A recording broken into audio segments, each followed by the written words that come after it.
அனைவருக்கும் வணக்கங்க. நான் ரேணுகா தேவி. நான் எழுதிய கிராமத்து கதையில் ஒன்று இது உங்களுக்காக.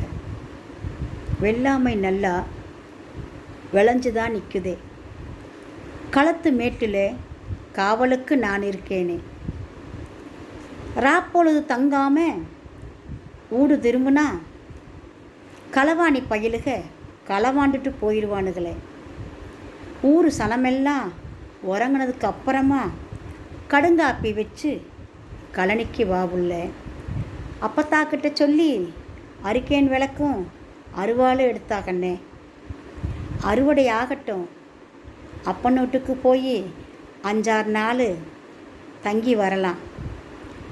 ராத்திரி உறக்கம் இல்லாமல் ராப்பகலாக பாடுபட்டாலும் மகசூல் பெருகி மனசும் நிறையுமே.